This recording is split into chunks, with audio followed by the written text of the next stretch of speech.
He is not going to be finishing his teaching obligations at Harvard. They're investigating his ties to child sex trafficker Jeffrey Epstein, and they have made the correct decision to remove him from his position teaching here, which to me sounds like a no-brainer. One of the things in the emails that was revealed is Larry Summers trying to fuck his mentee, one of his students that he was mentoring.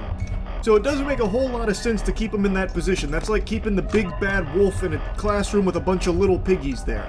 So that was the right call, taking him off of that position during this investigation, and I feel like it's probably a pretty easy investigation when there's already a ton of evidence to his close ties to Jeffrey Epstein. The question that remains is, how close are those ties? Did he visit the island?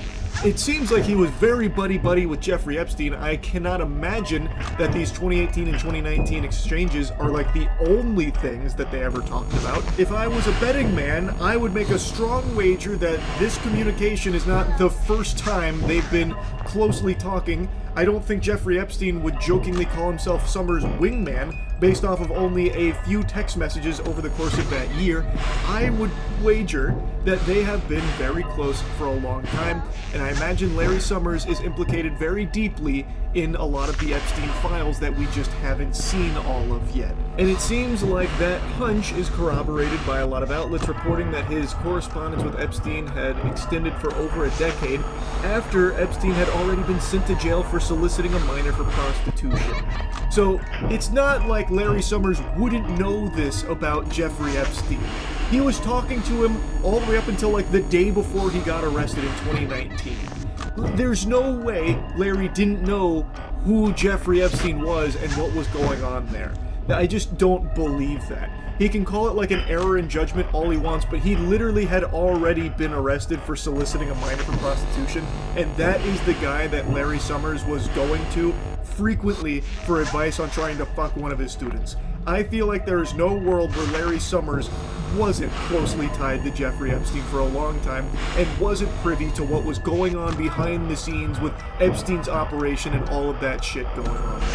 Now, going back to that video briefly, I find it baffling that Harvard didn't immediately relieve him of his position after the information came out, like, while they were about to conduct an investigation. I don't know why he was allowed to go into the classroom and give his statement, like his POV on everything here, and it seems like was even going to continue teaching in some capacity to this classroom. He went in there with, his PR speech like, hey guys, listen, look, you may have read some not so good yucky things about me and Mr. Epstein. I know, not a great look, but we have to remember your minds are hungry and I'm the chef. It's my duty to teach you, so we're here. Get your pen and paper out. Let's go, Poindexters. I have a teaching obligation to fulfill and I plan on doing that. Also, unrelated to everything, I have slots available for mentorship if anyone wants to be mentored by me, to see me after class. Anyway, though, it's time to get back to the teaching. Like, it's so weird to me. Like, I understand they need to investigate the claims, but while doing so, he shouldn't have been allowed back in the classroom in the first place to teach, or say that he is going to be able to continue teaching. Like, addressing the elephant in the room is somehow enough, and now, all of a sudden, he's allowed to be able to still give lectures. Who the fuck is going to want to sit there and listen to this guy who is apparently close friends with Jeffrey Epstein? Like, I'm surprised everyone didn't immediately just get out of their seats and walk out of the class. Maybe they did. It's a very short video. It's entirely possible they did. I just find it odd, is all. Anyway, just wanted to yap a bit about Larry Summers for a bit, and that's really about it. See ya. I saw a body cam video today that had such a weird story to it that I just found myself on the edge of my seat. And it's not because it was some kind of high-octane pursuit or anything. It wasn't like Dukes of Hazzard style or, them chasing someone who's ramping their car off of a parked tow truck as, like, rockets fly out of the top or anything. It wasn't exactly a spectacle. In fact, on paper, it's probably one of the most boring things you could imagine for a body cam video. They pull over a man on his bike because he didn't have a rear reflector. Like, that's not exactly like, jaw on the floor, like biting at your fingernails type action or anything. That's about as exciting as trying to arrest someone for forgetting their library card, right? But this was just the first first domino to fall that led to a crazy story that ultimately concludes with everyone learning that the guy on the bike is actually a fugitive who's been on the run for almost 30 years, a convicted rapist who escaped and fell off the grid, and now they've found him because of his bike not having a rear reflector. You gotta have a rear reflector on your bike, my man, if you're gonna ride on the roadway. So, what's up? Okay. So, and then if you're gonna ride at night, you need a front light. I'm sure you know that, but you got an idea on you real quick, just so I can say I stopped to talk with you? Okay. Can I get your, Greg Stallings. Greg Stallings, your name? Gregory. Introducing the man formerly known as Gregory Stallings. We'll soon learn that this is just an alias, an Xbox Live gamer tag. Now, it's not hard to fake a name, anyone can do that. I can go around calling myself Jericho Double Chin, but I don't have an ID to prove it, though if you're like confident enough with what you're saying, a lot of people will just believe you. So, he'd been able to get by going by Gregory Stallings and even had a social security number to give the officer. I think I wrote something down wrong. What's your full social? Perfect. Yep, hang tight for me. Gregory, I'm still not getting that back. Are you sure that's right? Sure, I've been a long time since I've had to look at it. Yeah. Yeah, so the social didn't turn up anything either. It's very easy to make up numbers. You can make up a social as well just by spouting some random fucking numbers. However, you'll soon learn that he's not just making up information. It's actually much deeper than that. If you're riding your bike and someone rear ends you, Oh, yeah. and then they can kind of point they the didn't blade see no reflector. because the reflector. Yeah. And I hate that because it's like, no, it's just, I understand that. copy. Can we try a soch? And I'm also with our traffic units. I do all our accident investigations, so whenever bikes are involved, it almost always is way worse than. Yeah, usually hit you from behind. Yep. Now, when I first saw the headlines of this story, I wondered, how common is it for officers to even bother pulling over someone on a bike for something as simple as this? To me, that just sounded like fishing for an arrest to meet like a quota or something where you get like a nice gold star for an additional arrest on something small. Because it sounds very simple, right? It just sounds like something they wouldn't even take the time out of their day to do. It'd be like if the cops started chasing you down and fucking pit maneuvered you on the way to the grocery store, guns blazing, get the fuck out of the car! We saw that you put the Hatsune Miku box in the garbage instead of the recycling. You're out of line! You know, just something like really simple. But when the officer explains it, it makes a lot more sense. So he explains that he doesn't arrest people for this. He just pulls them aside, lets them know, like, hey, you should have the rear reflector on because if a car hits you, they could point the blame on you for not having it. And it's just safer if you do have it.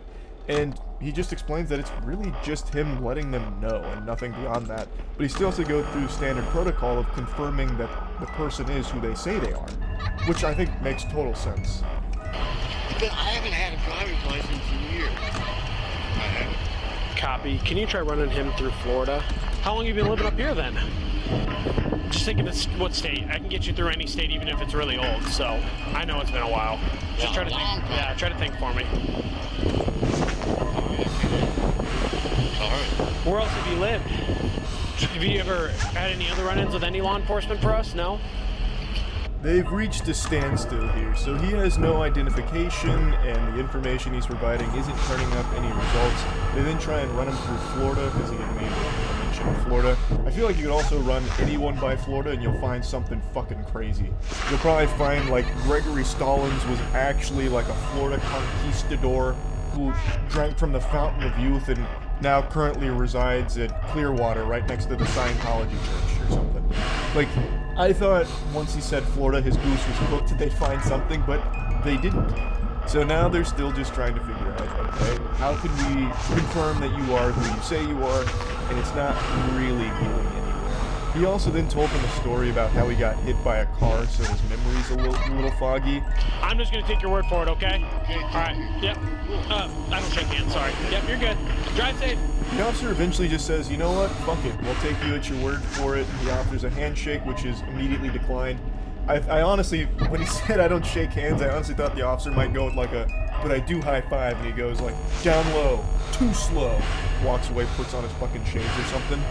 So, even though Gregory Stallings has successfully de-aggroed the cop here, he's now outside of the dialogue trees, The officer still wants to get to the bottom of this because it is very odd that none of the information he provided turned up any results. So what we're going to do for now while I keep investigating this is I'm going to take a picture of you and send it to our guy who has facial rec. So you pull your hat off and your glasses off.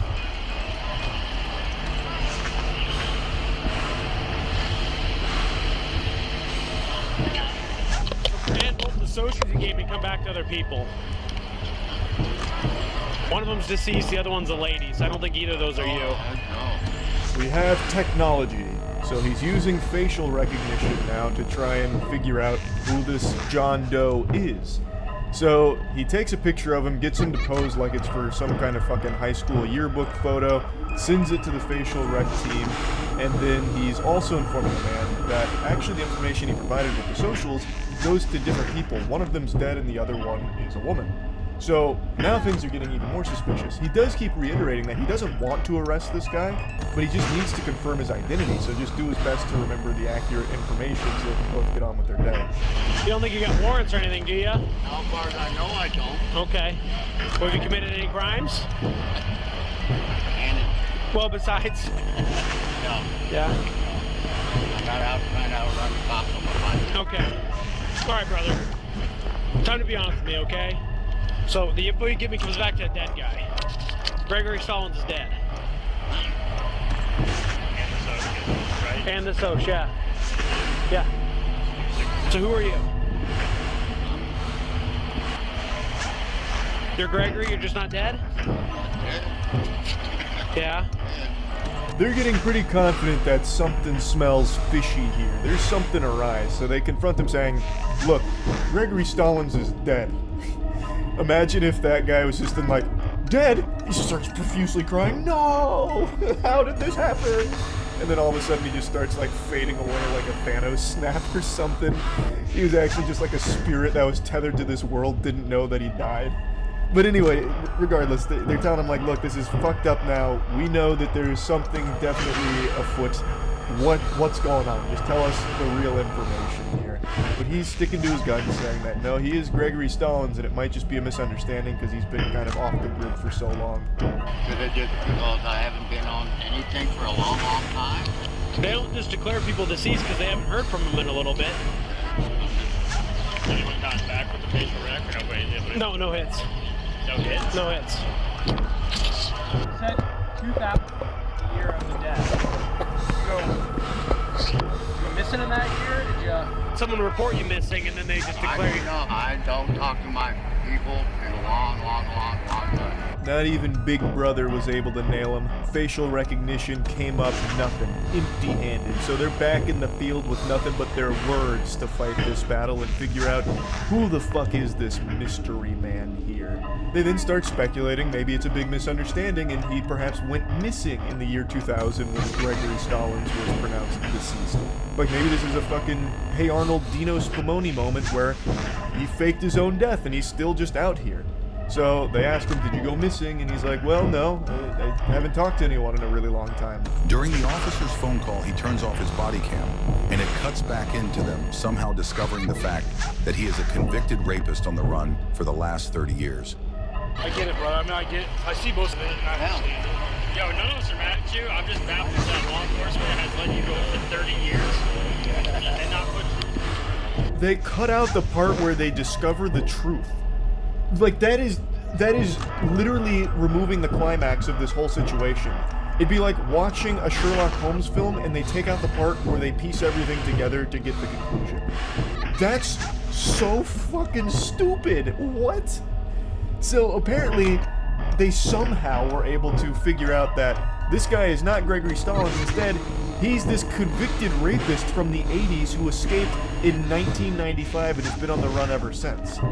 That's like a crazy amount of like breadcrumbs to put together, and they don't tell you exactly how that came about. That's fucked up. Like, I've said this for a long time, I think it is so fucking dumb that officers can willy-nilly turn on and off their body cam whenever they want. that to me defeats like the whole purpose of the body cam if you can just turn it off at will. You read about that all the time in cases of like really fucking awful situations, and then mysteriously the body cam was turned off, or the body cam just happened to be turned off at that point. Like, it's so dumb. There should be protocol in place to prevent that from happening. But then eventually VC showed up. VC said, hey man, cut the shit. Tell us your real name. He just told him his real name. Did that like 6 times. This is the only information I could find about how they got to the bottom of it. So VC showed up, just said cut the shit, and the guy just forked over all the information, I guess, just vomited out all of the truth. So maybe it wasn't like a really elaborate investigation that led to them discovering this. I think it was just this guy showed up looking all hard-boiled and shit and just pressed him saying like, we know you're lying, just tell us your real name and everything. And then the guy did. Can you go to the vape shop like your tax of $4.52? I am really inclined to do that because you were honest with us. So what kind do you want?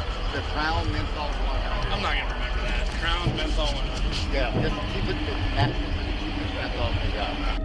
Both matches. I know you have a light. Thank you. That's old. I do need a cigarette. You have a light though?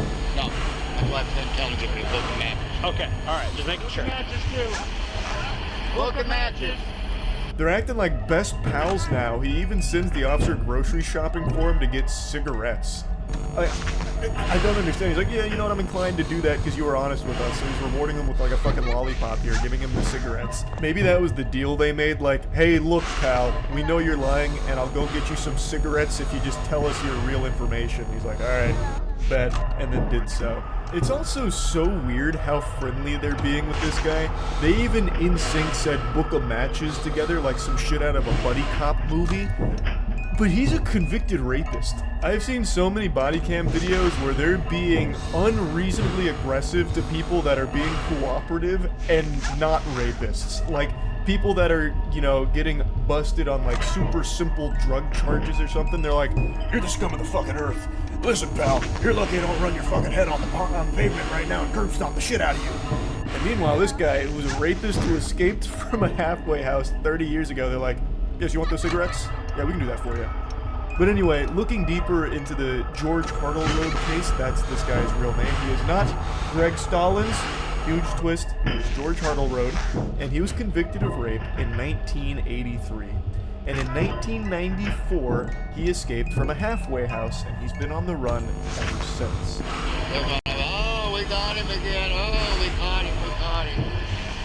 You're not, everything you said today has been 100% correct. I can't be mad about any of it because you've been 100% correct, other than the name, other than the dead guy's name.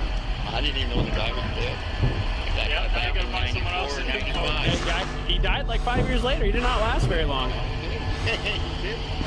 better find someone else. Oh, that'd be easy, don't worry. That'd be easy. There was a brief moment during this where they weren't sure if they were supposed to arrest him, like if the state would still want him after all of this time. And eventually they concluded that, yeah, the state does still want him. And then they explained that he's going to need to take someone else's identity because the one he was using has been dead for so long. I think they were just joking about that. I don't think they're actually giving him, like, pro tips or anything on how to take someone else's identity. But he says it's easy to do that. So Greg Stallings was a real person. And apparently, George Hartleroad is pretty familiar with how to get that kind of information. Apparently, you can just get that at some homeless shelters. The other officer mentions that he was surprised he didn't just take it from someone's mailbox and piece it together that way. Then George explains that that'd be deeper shit because that's a much harder thing to do, or a more dangerous thing to do. So it turns out he wasn't just pulling names and numbers out of his asshole, he actually did have that information, which probably explains how he'd been able to get by for the last 30 years when needing to provide information for certain things. So it wasn't just an imaginary friend that he made up. I will jump again as soon as they turn me loose. You know, every time... No, guys, they've been pumping my ass for 41 years now on a 9-year sentence. Every time I think I kind of got an idea of what's going on, stuff like this, just like you could buy IDs at homeless shelters, and Would never have thought. He talks about his ass being pumped and then even makes like a quick villain monologue about how he will jump again. Like, you know, now he's going full mask off here. So they've got him, they arrested him, and it looks like he will be facing some punishment for the last 30 or so years after escaping. I knew they'd want me. Well, I worked in their office at one time, and I'm the one that posted all the flyers in the thing at one time for them. That's pretty much the end of the encounter. They then, shortly after that, put him into the car, and he just gives that last maniacal laughter, the mwahaha. He hits him with like that classic villain laugh. Like he looks like a wizard, and it seems like something Saruman would have done once the plan started coming together. Like he actually hits them with like an evil laugh at the very end there. So yeah, I saw this earlier today and just wanted to talk about it because it was just so interesting to me. That's really about it. So yeah. So a video title floated around in my algorithm today that really caught my eye. It's called The Drunkest Man in Police History. And I thought, that's a pretty bold statement. The most inebriated man in the history of law enforcement? Well, I've got to take a peek for myself to see if the rumors are true. 4-year-old Nathan was observed by witnesses attempting to enter the highway on-ramp at a high rate of speed when he lost control and crashed his vehicle into an embankment. It's also worth mentioning that Nathan had 3 prior OWI convictions in 2 active cases. If drunk driving was a sport, this would be the LeBron of it. He's got some active cases against him, and it seems like he treats driving the same way I treat shuffling. I won't do it unless I've had at least 10 drinks. So our little superstar Nathan, looking fresh out of an audition for the new season of Shameless, has found himself operating a vehicle while inebriated per usual. This time, he's in a bit of a pickle. Okay. It's my fault. What happened? My fault. I'll give it to you when it's respect. Okay. Can I get you guys to wait over here, please? Yeah. What an interesting proposition. He's accepting responsibility for the situation here, but only on the condition that he gives it to them when it's respected. That's the art of the deal, baby. What a fucking conundrum. No one's more deserving of respect than our boy Nathan here, multi-champion drunk driver. What's your name? Not the point right now. Okay, what is the point? I'll give it to you when it's respected. Why are you so angry right now? 40 or 50 miles an hour, weaving in and out of the traffic. I got cut off. This is what happened. The way that he's like holding the door open while he's poking his head out of the cabin, it's like a gopher looking to see its shadow to know if we're getting